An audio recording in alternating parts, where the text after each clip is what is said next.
Comme chaque samedi sur Radio Val d'Isère, nous parlons des chiffres de fréquentation de la semaine à venir avec Cécile Ferrando, la directrice marketing, promotion, communication de Val d'Isère Tourisme. Bonjour Cécile. Bonjour Valentin. Nouvelle semaine, troisième semaine du mois de mars, troisième semaine de l'intervacances. Le taux d'occupation, le nombre de nuitées attendues cette semaine? Taux d'occupation 68,9%, donc on frôle les 70%. C'est toujours très bien, hein, surtout pour une semaine où il n'y a personne en vacances. Donc c'est bien, on attend 71 600 nuitées, donc encore une très belle semaine. Parfois, hein, on me dit « il y a moins de monde qu'au mois de janvier ». Certes, il y a moins de monde qu'au mois de février, mais les gens consomment beaucoup plus, hein. C'est pas du tout la même typologie de clientèle.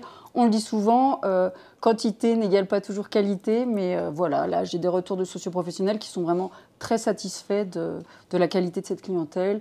Des gens, familles étrangères, un peu de français les week-ends, donc voilà, très belle typologie. Mars sera un très beau mois.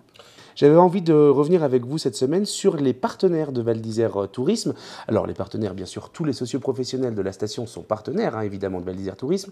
Mais j'avais surtout envie de parler des gros partenaires, des plus gros partenaires, genre les Dynastar, ces grosses marques avec qui on signe des partenariats importants. Quel est l'intérêt pour ces marques d'être partenaires de Val d'Isère et quel est l'intérêt de Val d'Isère ? Alors vous faites bien de le dire, puisque l'intérêt est réciproque, hein. Et c'est tout, voilà, c'est tout ce qu'on recherche. Quand on cherche des partenaires, ça va dans les deux sens. Nous allons chercher des partenaires, des marques partenaires. Les marques se rapprochent de la marque Val d'Isère, puisqu'on est une très belle marque, qui a une notoriété très importante à l'international, en France. Donc il faut trouver des points d'alliance. Et on se rapproche de certaines marques, soit seules, nous, Val d'Isère Tourisme, soit avec l'ensemble des entités qui composent Val d'Isère. Donc là, je pense au Club des Sports, je pense à Val d'Isère Téléphérique et je pense notamment à un très beau partenariat qu'on a mis en place avec la marque Oakley, marque de lunettes, hein, une petite marque de lunettes bien connue. Donc ça, c'est l'exemple type d'une belle collaboration. Chaque marque se regarde un peu, cherche les points de convergence, puisqu'il faut qu'on ait un peu les mêmes valeurs, il faut qu'on se retrouve, mais il faut aussi qu'on ait une valeur ajoutée à s'associer à cette marque. Oakley s'associe à Val d'Isère parce que voilà, ils pensent pouvoir trouver dans notre typologie de clientèle eh bien, de nouveaux clients. Eux souhaitent afficher leur marque sur les remontées mécaniques, auprès de nous, sur certains supports. Et pour nous, cela fait sens d'avoir une marque telle qu'Oakley, qui est quand même une marque haut de gamme, voilà, qui correspond aussi à ce que nous sommes, hein, qui est une marque qui s'adresse à des gens sportifs. Et on se dit que c'est intéressant de se lier à Oakley. Vous avez évoqué également Dynastar, donc là, c'est un partenariat qui est vraiment limité à Val d'Isère Tourisme. C'est un partenariat historique, voilà, je pense qu'il a plus de 15 ou 20 ans même, qui fait sens. Vraiment, on a créé avec Dynastar des skis Val d'Isère. On est vraiment dans notre cœur de cible avec voilà, des gens qui font du ski, qui aiment le ski. Dynastar met à disposition du matériel pour nos tours opérateurs, pour la presse quand on accueille des journalistes. On a différents niveaux de partenariat. On a eu et on a également d'autres petits partenariats. Mais vraiment, une de nos particularités à Val d'Isère, c'est de ne pas aller chercher du volume. Je pense notamment à d'autres stations de sport d'hiver ou d'été d'ailleurs, qui, elles, cherchent toutes les petites opportunités. Je pense que ce n'est pas bien, enfin, en tout cas, cela ne correspondrait pas à Val d'Isère, d'aller chercher partout des petites opportunités. Alors, un coup avec un vendeur de yaourt, un coup avec voilà, quelqu'un qui vend une eau ou n'importe quoi. Il faut vraiment être cohérent dans nos partenariats.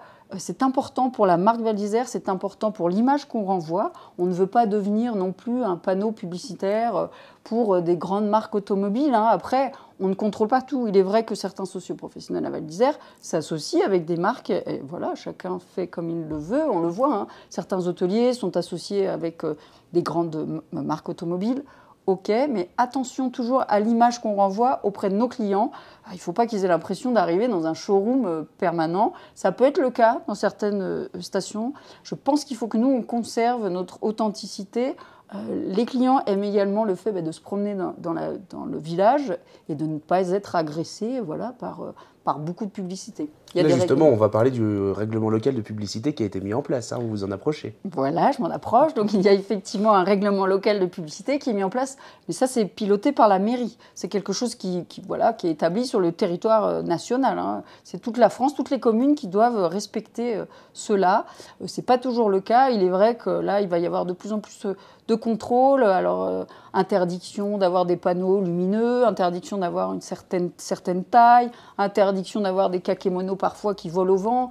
C'est vrai que ce n'est pas très esthétique. Donc tout cela est réglementé.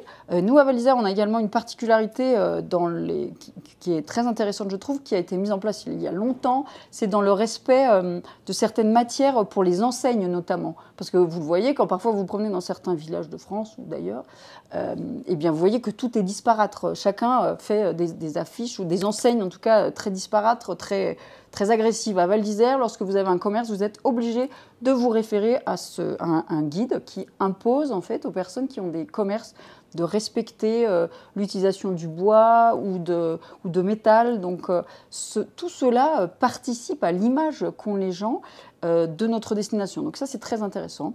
Voilà, donc je pense qu'il faut conserver cette authenticité et cette simplicité pour que cela n'entache pas la marque Val d'Isère et notre destination.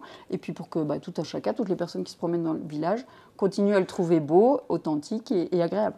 Merci Cécile Ferrando pour ces chiffres et ces informations. À la semaine prochaine. Merci Valentin, à bientôt.